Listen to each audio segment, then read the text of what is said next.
Better safe than sorry when supersizing and growing your business. Sharon Horne-Ellstrom here, and our idiom for today is better safe than sorry. This idiom's been around since 1837 when an Irish novelist by the name of Samuel Lover used it in his book Rory O'More, and he used some close to phrasing better safe than sorry. Better to take precautions up front and plan for the craziness that can happen in our lives and in our worlds and in our business, especially as we're growing and building and supersizing it, than to be unprepared and have to deal with the consequences of things that are bound to happen. It's why we have insurance, and actually this has probably become very popular because of the insurance industry, which is, you know, a huge industry. There's all kinds of insurance. We're talking about insurance today as a financial key indicator in this year's Get Your Goals Annual Challenge. We're focusing on financial goals this month, and today's topic is insurance, the importance of having insurance. Do you have insurance? Do you have the right types of insurance for protecting your life, your loved ones, your valuables, the things that you've worked so hard for?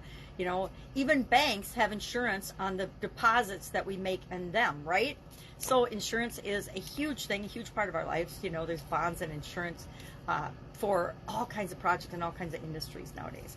So for me personally, my motto for the longest time has been, especially raising children and grandchildren and working in high-speed manufacturing environments, a lot of my corporate career was safety first. We need to make sure that we're doing things in a safe manner first, because guess what? If we get hurt, if we harm ourselves, if we cut off a finger, had that happen with a couple of employees, guess what? It makes your job a whole lot harder to do. If you get hurt at work, a lot of times you're out of work. If you get hurt at home, a lot of times you're out of work, or you're not able to function to the best of your ability. So we want to make sure that we're being safe, taking precautions, doing what we can to think about the consequences of our actions, right?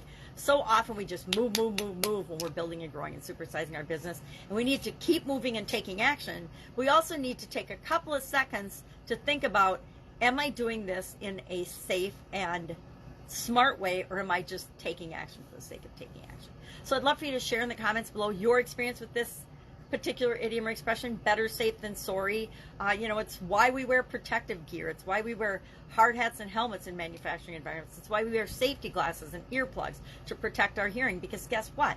You know, over time, a little bit of loud noise might not feel like it's impacting you, but you know, 10, 20, 30 years down the road, when you can't hear anything and you've lost one of your senses, like your vision perhaps, you learn to wish you had taken more precautions and been more careful with your health, with your body, with your life, with your choices, with your decisions.